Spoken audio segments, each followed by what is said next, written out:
On this show, we talk a lot about what it means to age differently, to stop shrinking and start expanding into everything this season of life has to offer. And today's guest, well, she has built her entire philosophy, and I mean a full system with frameworks, certifications, and a book around exactly that idea, except she's applied it to where you live. Meet Mitzi Beach. She's an award winning interior designer with over 30 years of experience, a certified aging in place specialist, an author, and a national speaker. But what really sets her apart is what she created: life sizing, a term she coined herself because she believes that what most people call downsizing is actually the beginning of something better. This is one of those conversations where you're going to want to grab a pen. Welcome to Always Ageless. My name is Valerie Van De Zilver, and our guest today is Mitzi Beach. Mitzi, I am so glad that you're here. Thank you for joining us. I am thrilled. Valerie, you're talking about my love, my passion, my life. So I can talk forever. Most people know what you do today, but I'd like to start much earlier. Who was young Mitzi? When was a moment you decided that this would be a part of your life? Would you believe I started my adult life as a home economics teacher? And at the time, I was at Ohio University and they called it home furnishings. And having family and whatnot, I did things on the side for people. And I knew that as soon as the timing was right, I was going to get more education, which I did, certifications, all that, because I knew this was what I was called to do. I believe from the very beginning, I would walk into a space, Valerie, and it would talk to me. I would know if this was a positive or a negative, but I didn't know how to define it. And it wasn't until many years later, observing thousands of homes, that I could immediately walk in to clients' homes or just whatever homes that I was inside of and go, yes, this home is working for these people, or no, this home is definitely not working for these beautiful homeowners. So that just refined or defined my avenue of study and focus and whatnot. And that's where I've ended up today. I've never lost that zeal. And then as I was starting my career seriously, I have adult kids, grandkids, as you mentioned. But my one son, I have twins and a daughter, twin boys and a daughter. My one twin son was head of his company, and they were having a party, a big to do, and they had the jumpy tent, and everybody was razzing him. Come on, Mark, get on, you're our blah, blah, blah. Let's get, well, he's a big man. And he went up and he went down and his leg went out. And the moral of the story that my point of view is his house. He had 3 surgeries. He had 3 children under 5 years old. It was the typical center home colonial. And all the bedrooms were upstairs. The only bathroom downstairs, remember them, and they're still in existence, a lot of homes, little teeny powder room. You couldn't get a walker, crutch, anything. So where did he recuperate for 3 months? In their dining room. In the dining room. His brother took out all the dining room furniture, set up the bed, set up his TV, set up his office computer. And that just reinforced what I knew all along. We can do better. He was 30. So what I'm talking about, the life sizing, preparing for all life stages, is that it's all life stages. Yes, my focus is on the 50 plus, but how much better would a 42-inch width stairway be for a young mom trying to carry up the car seat, or the diaper bag, or all that paraphernalia? So I look at homes as a form of residential medicine. I think it's there to help us. You talk about something that was a defining moment in 2006, I think. Was that when you Mhm. realized that a house affects far more where we sleep, not just Mhm. where we sleep, but certainly much more than that? Yes, we had renovated is a light word for a historical home that was in ruins. And the Door to Restoration book is about that. It's a lot of before and after. And I knew that that home was to be used as we called it our living lab, and it was to be used for aging in place, teaching, modeling, tours. And it was interesting because no one knew it was an aging in place home, which was the point of view. So at that point, at 206, when Bob and I could not find a home for ourselves, we knew we were downsizing, and we were like, seriously, what is on the market? And back now, 20 years later, this is still what I hope we talk about. What is not on the market right now for what we're needing? And so we said, well, let's just make it. Let's build it. Let's renovate it so people can actually see. And again, that's what the Door to Restoration is about. There's 40 before and after photos. And the one thing that resonated to everyone was how peaceful it was. People would walk Yes. in, and that's my favorite compliment with whatever home we've lived in. That's part of what we'll get into with the neuroscience. But real quick, I was a young girl. I was in fifth grade, and my dad and my uncles added on to our house. It was a teeny house in the beginning, Salem, Ohio. I mean, teeny, 2 bedrooms, 1 bath for my brother and I and parents. So they added on. And so under where the new bedrooms were was a family room downstairs in the basement. And I remember Valerie walking in there. I was probably 10 or 11. And I went, oh, yuck. I don't like this. So in my little girl mind, I thought, okay, I'm going to fix this. And I went outside and I bought big bouquets of lilacs and TV trays, remember those. Yes. And I put those around. I took my mom's canning jars, and on 3 spots, I put big bouquets in the canning jar water, found a lamp, did some rearranging. And honest to goodness, I can see it now. I stood back and I went, yeah, this is good. And I think back on that, Valerie, and I know I was realizing then how much our spaces affect us. So I'm did you still become an interior decorator then, or were you that as a part of your home ec teaching? not until the kids were in grade school.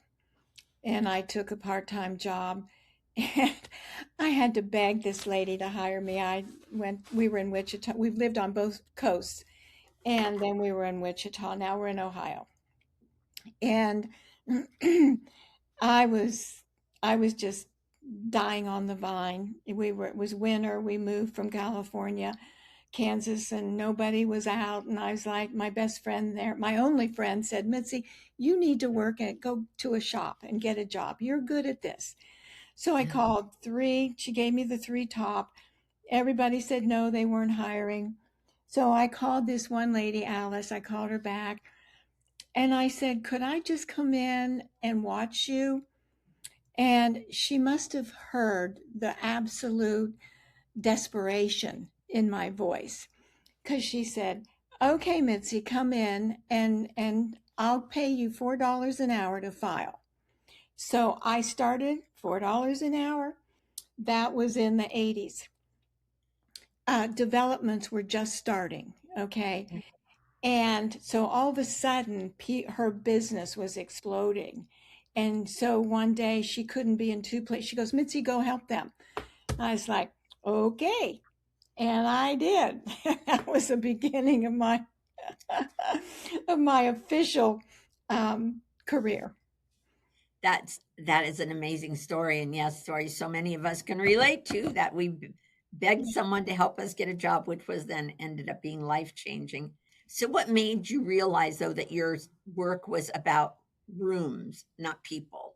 Wichita, Kansas, I think I mentioned this to you in our phone conversation, was a mecca for interior design. It was in this huge growth stage.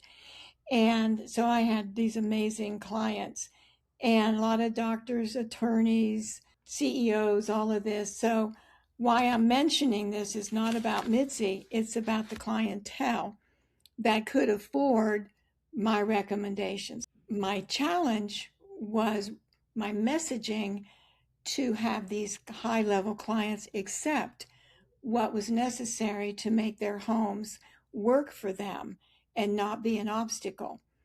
And as they change through life stages. So, this one client, it was his second or third marriage, loved him, great friend of mine. His wife was from Barcelona, just bigger than life. She and I hit it off. And we knew what we needed to do. Her conservative husband, my friend, was like, no, we don't need to put an ottoman in the bathroom. You don't need to sit down to change anything. It was a nice house, nice size. So proceed months down the line. She calls and she goes, Mitzi, I won't tell you the language she used, but she said, you told my husband we needed a place for me to sit in the bathroom. Here's what happened. I was out of the shower and I was trying to put on my skinny jeans. You know, she was the real Barcelona hip, fashionista. And she was trying to put on her skinny jeans and she fell. And all bathrooms are hard surface, the 95% of the surfaces. She fell, hit her head on the bathtub, chipped teeth, went through all kinds of pain, money, time. And the moral of the story, you know what it is: prevention. Yes. All she needed was a place to sit down and put on her skinny jeans. What I was doing was not about beautiful homes. It was about, like you mentioned, my life sizing. It was preparing for each life stage. I know there's a difference between running a business and building a movement, which you've done. So, when did life sizing stop feeling like a business idea and start Mhm. feeling like a calling? When did you wrap that into all of this? I was seeing as I was aging, the very little was done mentally to prepare. There was so much out there about wellness, and that's all we were hearing. But nothing was being said much about the third part, which is healthy homes. And so I realized that this was a bandwagon I was going to get on. And I was going to lead that band if nobody else was, because I saw too many mistakes. I went to a 50 plus housing, brand new, expensive in the Denver area. It was probably 2017-ish when this movement was kind of getting a lot of traction. Major money was spent on these models touted as 50 plus. First thing, you know, awareness and having a high level discerning mindset can be a curse. I walked into the bathroom, you'll never guess, first thing that screamed at me. Yes, they had a bathtub that had a deck, but guess where the fixtures were? In the center of that deck. So how are you going to get your little bottom to swing around and get in that bathtub if it's right in the middle? This is where I knew, bingo, we have a lot of education to do. So, one day something happened that lit a spark inside you, and you said, life sizing. That's the word. When was that? And what was your vision that you said, Mhm. that's what I'm going to talk about? I remember sitting, like I said, we lived outside of New York City and outside of the Walnut Creek in the San Francisco area. We moved to Wichita, and I was, I was just, I was tanking. I was having a really hard time formulating. Okay, Mitzi, what are you going to do here? And we had a really hard time trying to find a home. At that point, we had 3 kids, Bob. Anyway, blah, blah, blah. I decided, no, this is, the Frank Sinatra, is this all there is? Right. Yes. That I know that song. literally, I sat in my living room thinking, no, this is not all there is. My life is not going to just be sized by the location. I don't, and so it evolved from there that I had to make things better for me and my family and others. And it just came that we have to prepare. I was not prepared for this stage of life. So it came about that you're sizing your life for the stage you are in. And life sizing was the word that you chose. I think it was given to me. I think it was, I say about downloads, I get downloads. Everybody gets inspiration. Yes. And I believe that's what it was. And I tried to explain that to my friends, my new friends there. And they looked at me like, I like you, but you're weird. What are you talking about? So, no one is thinking about life stages, Valerie, when you're 40. Generally not. But I was. And I knew it was important. I knew there was a reason I got this download. And so then, as fast forward to when my kids left, and I write about this in the Door to Restoration book, that was what preempted moving to doing this house that we call Cypress. A lot of my friends again were happy dance, their empty nest. My kids are gone, I can live my life. And please, for all your readers, if that was you, great. I tanked again. I mean, I loved having my kids at home. And they were real busy. It was our life. And they left, and our house was like, ah. So I knew life sizing, this is not sized to our life. So our downsizing, empty nest, was all part of the life sizing deal. But we couldn't find a house.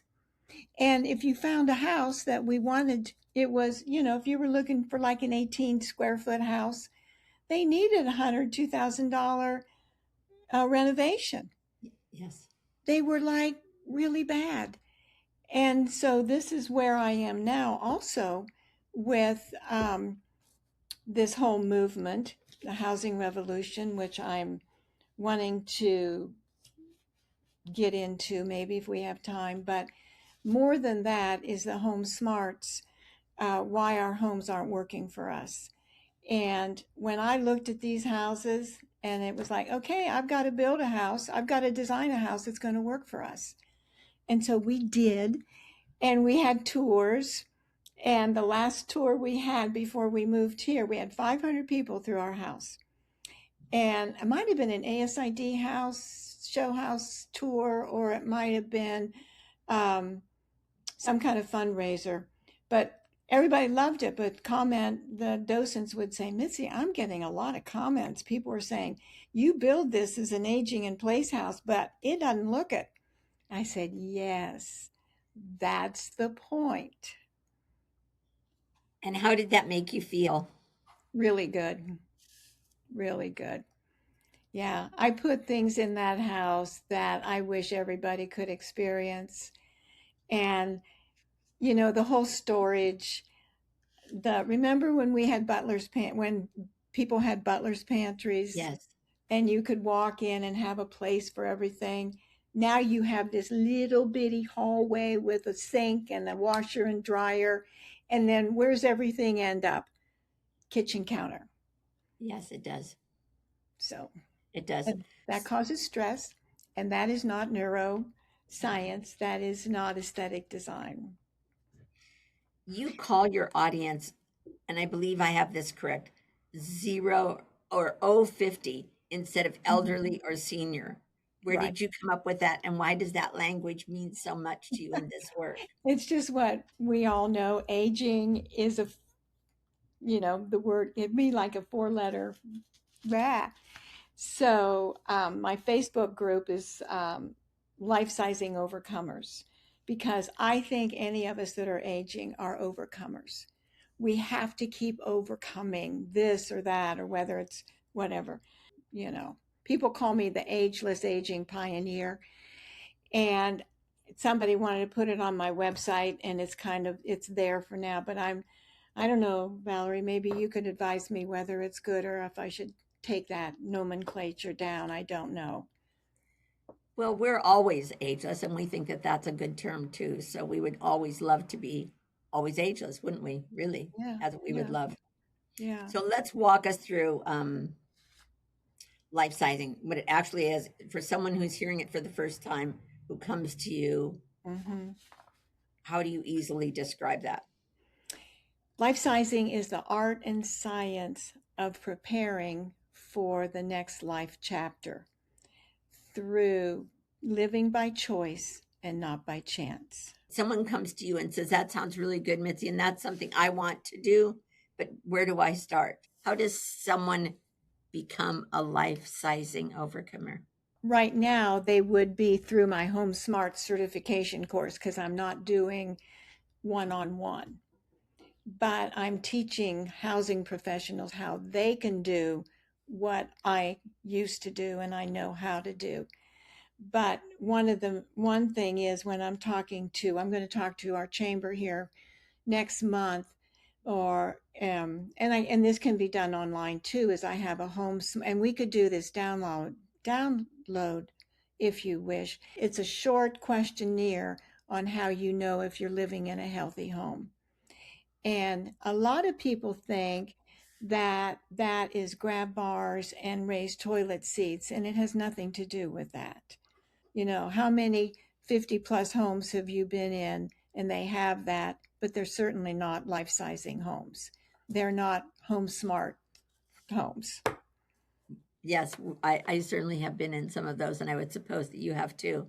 Hmm. So, what is the so give us some of those points of living in a healthy home. What would someone be looking for, or what would you see in their home that would define whether they're living in a healthy home or not?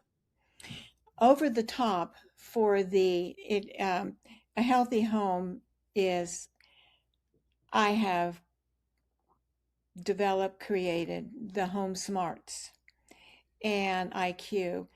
This is recent, as of a year ago or so. It finally dawned on me what was missing, what was the congruency that wasn't in alignment. And it was like, bingo, Mitzi. Homes have an emotional IQ and they have a physical IQ. Yes. And I call it the home alignment gap.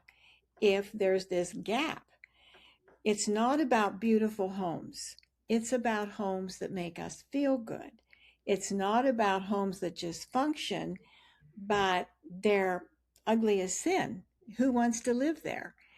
And so the emotional IQ are things, it's how our home makes us feel, which would be um, lighting. Valerie, how lighting is everything in It is. emotion.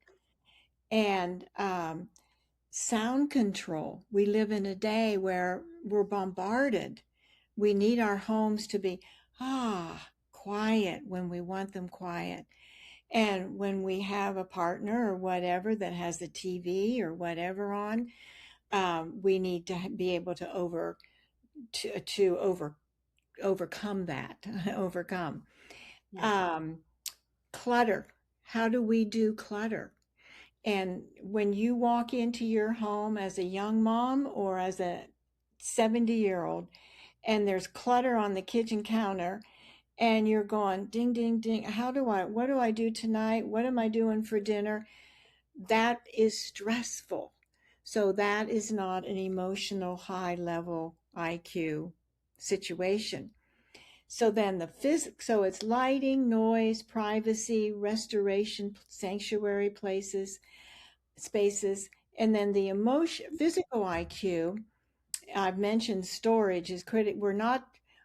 Most of our homes do not support us storage wise. Take the kitchen, for instance. The upper cabinets I've always called are boxes on the wall. They're one of the worst things we've ever designed. And so because we don't understand design space planning, we can do better. That's why the pantries are so popular. Even if you can't have an upper, you know, take away all those upper cabinets, you can. You can do a cabinet now. The cabinet people have come up with these brilliant storage for little kitchens where you open these double doors like a French refrigerator thing, and on the doors inside and inside. So things like that are very common sense, but we're not doing them. Glazing or windows. We need a lot of windows. And so the best kitchens that I love are the ones that don't have all these boxes on the wall. They have more windows in their kitchen. That makes everybody feel better.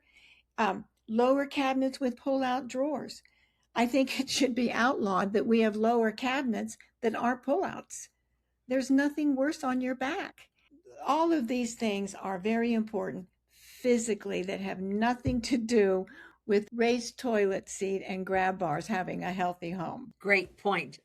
But let me ask you, let's just say I or one of our listeners has a reasonably small cabinet kitchen, and we can't afford to have windows at the top because we really need a little bit more storage space. So if those are boxes on the wall, and I certainly agree with you, what else can you do with that space to make it storage efficient? One thing is to take the doors off on at least one cabinet and have open shelving. And you can see your dishes, you can see whatever. I mean, that's not the place for your spices and canned goods, of course. The other thing is mirror them or glass doors with lighting. Make it a beautiful when you walk in and give you some visual reprieve from all that wood hanging. I often think it's like, um, what was it? The nursery rhyme, Chicken Little or whatever. We feel like the sky's falling in on us. That's how I feel about heavy upper cabinets. So make them look less heavy and buy pullouts for your lower cabinets. You can get these really nice stainless steel ones. My husband put them in when we moved here, or have a handyman. It's worth your back. And to pull out, have pullouts on all those bottoms. Cabinet. So you don't have to give up the storage, you just make it feel better Right. by adding light of some sort, and maybe not windows, but if you add glass, even smoked Hmm. glass or something like that, then you're saying Hmm. that in ways that improves the way you feel when you go into your kitchen. Oh, absolutely. And lighting in that little kitchen, Valerie. Lighting is, I call it the stepchild of design. It gets the least attention. And so it is not expensive to put under counter lighting. And as far as aging goes, eyesight at, I think it's 40, 45, we have 50% less cornea vision than we did I mean, it's a fact. And so we need a whole lot more lighting after 50 than we did prior. And I can't imagine any kitchen without under counter lighting. It's again, Home Depot, Lowe's, any of those. Very simple. Mitzi, Yes. you designed Home Smarts IQ, and we've talked about that. It's brilliant. How do you bring that to the people? The course is for professionals, but through my Facebook group, over life sizing for the overcomers, which is you can reach on mitzibeach.com. I post a lot on how our homes can support us easily with the things we're talking about. But for professionals, it's on my site also to take the Home Smart certification. and that will make them, set them apart to be the identifiable expert that is needed today. We have 78 million people in America that are over 50, and many of them are asking the same question and have no idea who can help them. Should I move?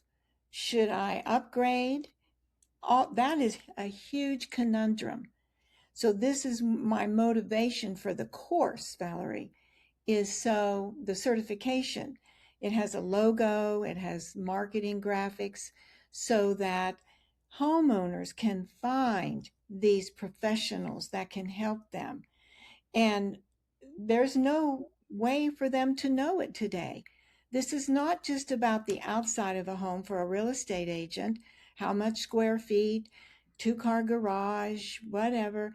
And for a designer or what that part of the housing industry, it's not about, okay, what do you need? Do you live in, I mean, do you cook? Do you go out? Yes, lifestyle, but there's no course that these professionals can market themselves to let the homeowners go to and help them make these decisions. It's the physical and it's the emotional. I don't know of anybody that's doing both. I certainly don't know of anyone, and we want to make this open to our listeners and our viewers. Now, we know that your SMART framework Mm-hmm. covers spaces, Mm-hmm. mindsets, Mm-hmm. attitudes, Mm-hmm. routines, togetherness, and spiritual elements. Mm-hmm. Which of those six, if there is one, do you think that people underestimate the most, and why? I'm going to say something that I've not said before when I've been asked that question, Valerie, but I feel led to do so. It's the T, togetherness. That is Interesting. belonging. We're living in a time that people are lonely, they're disconnected. It's all about social media versus being together physically. It's seeing people in restaurants, all their phones.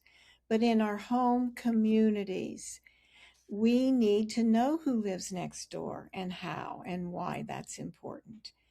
And I believe togetherness is one, and belonging today is, I wouldn't have said that a while back, but I'm seeing it now. Very interesting. And I'm so glad that you talked about that. Certainly, being with each other is so important. We talked about this even over the holidays, even just this past weekend. Older people don't want gifts, they don't need presents, they don't Mm, need to go to Target no, for a trip.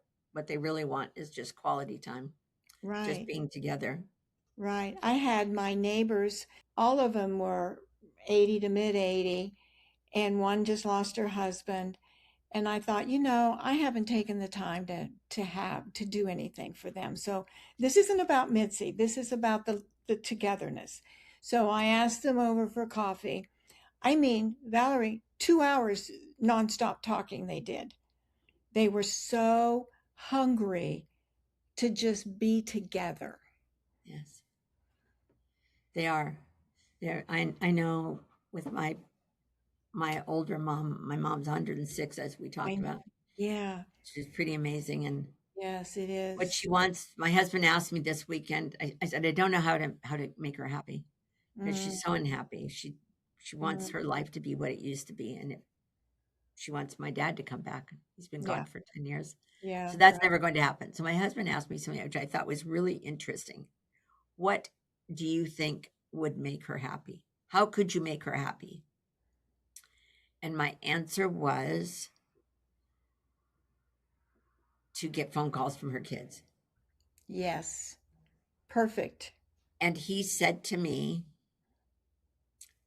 then text everybody. We have a family chat group. Text everybody, give them her phone number, which they all have, and tell them to call her. Mm-hmm. Tell everybody to call mom. Mm-hmm. And so I did. They didn't all call, but it was a reminder, and they will. Mm-hmm. That's All the things exactly, that she wants. yeah, that's exactly it. It's that belonging and not feeling invisible and wanting to be connected. That we know. But what we have not addressed and understood, I don't think, is how critical that is to our housing setups. And that's where we're missing I call it the missing link.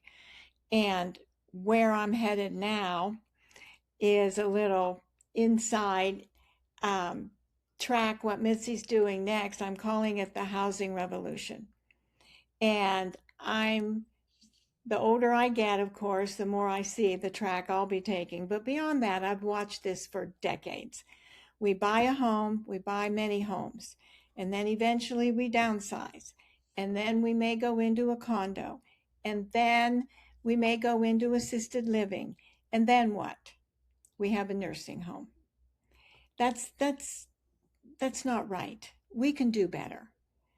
And so that's my quest. That's my what's next, and I'll keep you posted. And do you have a plan for how to change that? Well, I've been doing research on it, but I'm traveling to some places this summer. I may have mentioned you talked about the North Carolina area. There's Yes. some different pockets of different communities doing different things.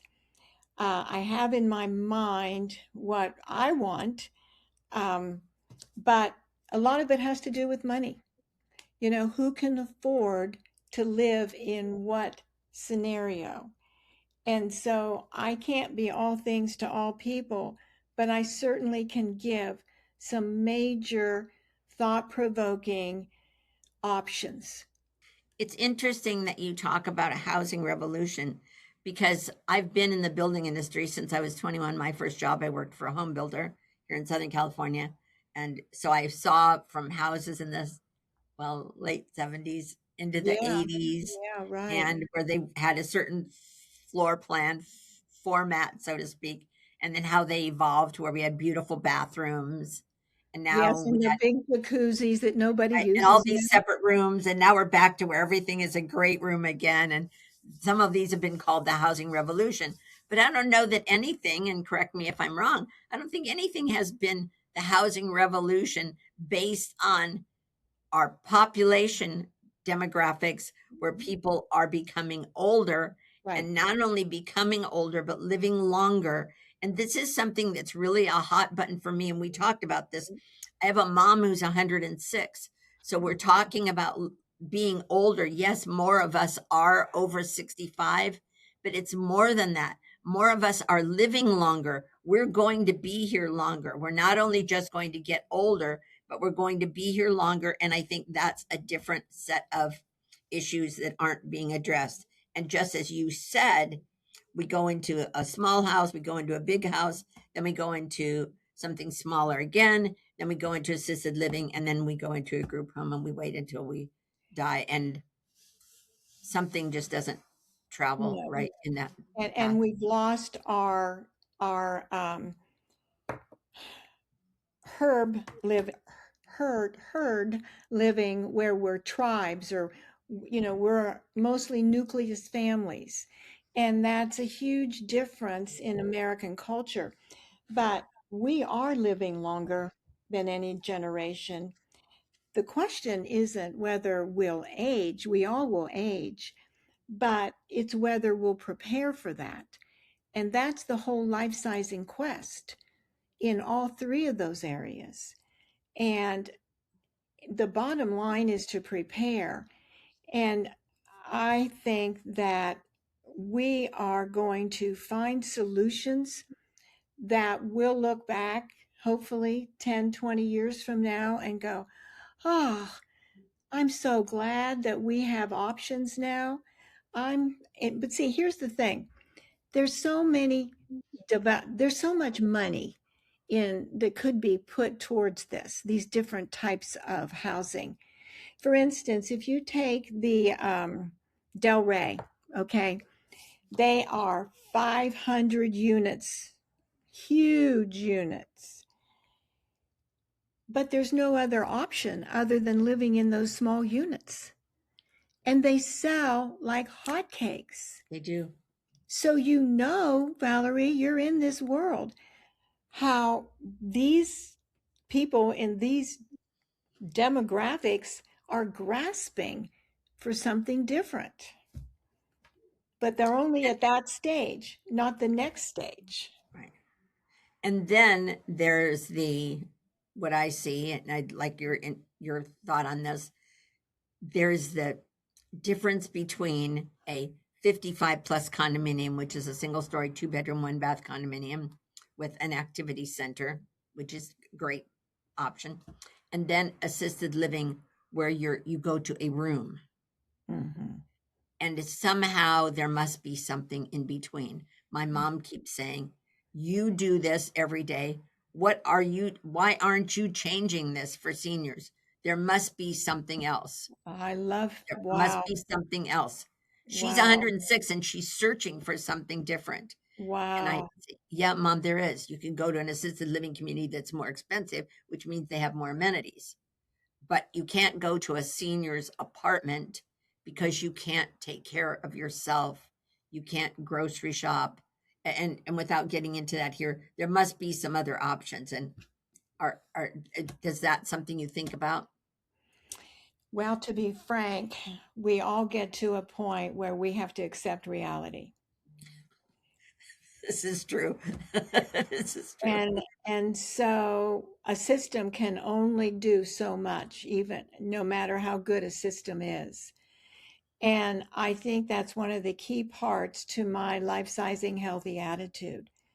We groom our minds our entire life to size our mindsets to what we can accept and what we will change. And therein Very lies profound. that lies the barometer whether you will live in peace and gratitude and joy, or you will fight every day of the end of your life.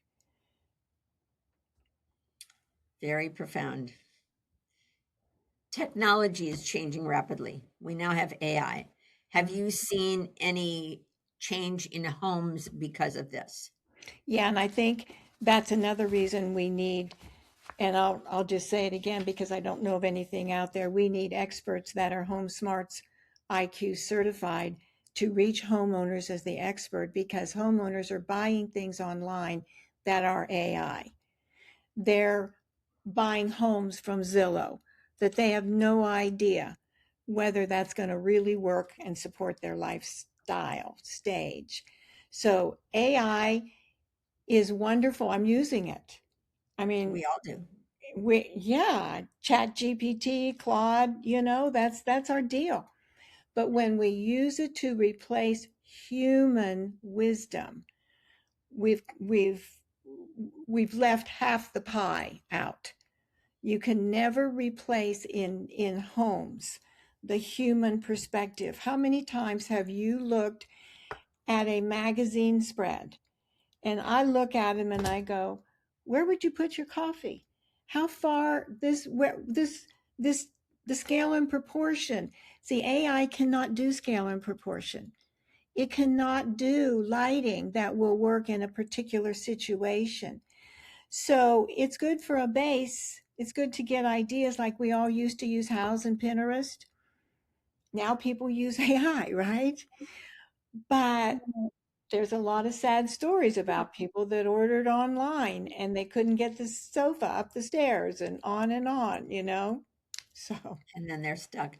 Do you think that a healthy home should look or could look, or it's likely it will look different between 60 and 70 and 80 and 90 and 100? no, I think you design a home for all ages.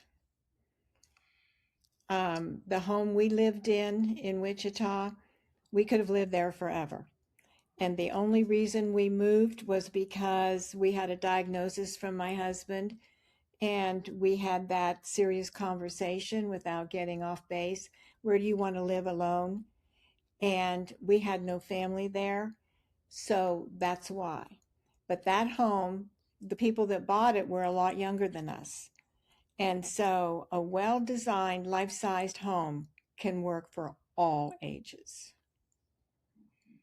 Great answer. A great answer. And I love that answer. And I know our listeners are going to love that as well. So let me ask you, how has your philosophy about housing changed over time? You've been in this for a long time, or have the core principles always been there? Have they always stayed the same? Or is there something that you believed 20 years ago that you've changed your mind about now? I've changed my mind about, actually, it's what, first of all, I'll ask what I haven't changed my mind about, and that is that we can do more to upgrade how our homes work for us. I've never changed from that philosophy, but how it has changed is how the demographics have dictated that it's like an urgency. We must reach people to see that what they've all, it's Einstein. If you've always done what you've always done, you're going to have what you've always had. So I just feel this urgency now because I'm older. I'm in that fourth quarter. And I know that I'm more committed than ever for people to understand their homes are so much more than their dwelling place. Their homes literally can make or break the quality of their life in So their true. future. So true. And I love hearing you say that. Do you find also that because you are in that age, that Mm-hmm. you feel that urgency even more? For example, do you feel you have less time Mm-hmm. to not like you're out the door by any means, but Mm-hmm. that I have less time to share this story and to make an impact, so Yeah. I have to do it now and Yes. sooner. Yeah, I did. That's exactly right. I have this urgency. It's a legacy I want to leave as my in housing career, design, all of that. My career. I want to leave this legacy that we have just scratched the surface to how profoundly our homes affect us at all stages, and just literally saying, "Oh, you know, I can live in my home for a long time." Now, I know there's a lot of people that have lived in their home forever, your mother, have done nothing, but I'm talking quality of life. I'm talking how much, you know, it's complicated, it's deep, but I think you understand that our homes, it's like they say we use like 10% of our brain power. I feel that way about what our homes could do for us. Is When that right? you, Mhm. In what way? I'd love to hear. Tell me more about that. In the brain or the home, How we haven't used as much of our home. because when we're in a kitchen and there's all this bright light and we have no controls, we haven't done the proper lighting, people don't want to linger longer. Kitchen is the heart of the home. We can make it such a peaceful, nurturing environment that people want to sit and talk and hang out for a while. Because today, we're a microwave society. It's a blitz in and blitz out. So making our spaces, oh yeah, I mean it's unconscious, but you you relax, you want to sit there. I think we make our homes be a gathering place by space planning. How many houses do I go in and I'm like, where do people come in? Where do you land? If a friend comes in, where do you sit and have a conversation in these big old rooms? How does that work? And so it's space planning, all of those. So that's how. That's a great answer, and I happen to believe that everybody belongs at the island in the kitchen.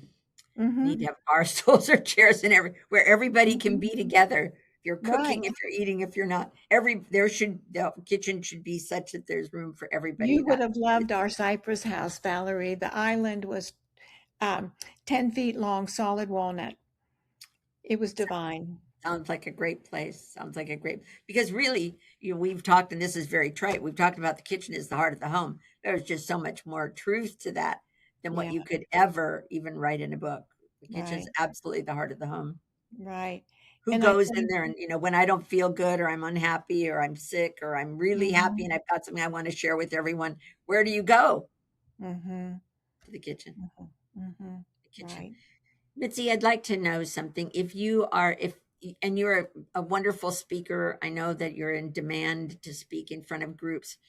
If I were to hear you speaking, what would I hear you say?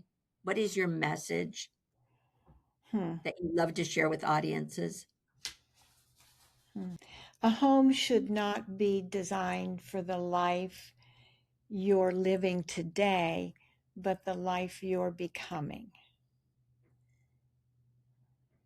That means that we are to design, build, buy homes that will serve us for not just now, but for our future, and how to evaluate how to make that happen. And um, it sounds good to say that, but what are the keys to making that happen? And that's where the home alignment gap comes in, closing those gaps. But that and the three pillars of ageless aging. People are very interested in why there's three pillars. What do you mean, Mitzi, three pillars? People talk about the first two, but not the third. And so unlocking the three keys of ageless aging is timeless for anybody. And for the benefit of our viewers and our listeners, tell them the three pillars. Healthy attitude, which you definitely have and have shown me by your brilliant questions. Healthy lifestyle and healthy homes. And we put a lot of emphasis on the first two, but healthy aging has to have all three. I liken it to a a three-legged stool. Yes, Okay, you have two, but you don't have the third. What happens? Tilt, tilt, wobble, wobble. absolutely. This has been a delightful time with you. Thank you so much. We've gone way over time, and we might even put this into 2 episodes. Thank you so much. I, for one, have such fond feelings of home, and I grew up working with home builders, and a home is everything to me. And I know Mhm. there probably aren't very many listeners right now who don't feel the same way. And Mhm. the Mhm. stories you've told us today and the lessons you've taught us are something that I know everybody can take away. And I thank you so much. Mitzi, tell people where they can find you and where they can find your books. MitziBeach.com, spelled like my name. My email is mitzibeachdesigns@gmail.com. And my door to restoration is on Amazon. My Design Smarts is through my website. Both books are through my website. And that's that. Excellent. And we're going to show a picture of your book and some of your work here on our video as well, so people can find you a little bit easier. Thank you so much. And thank you to our listening audience for being with us again for another episode of Always Ageless with Valerie V. And you can find us also on our YouTube channel, and we'll post part of this on Facebook. Thank you very much for being with us today. Thank you for listening to Mitzi Beach, and let her bring her story into your home. And we'll see you again next Monday.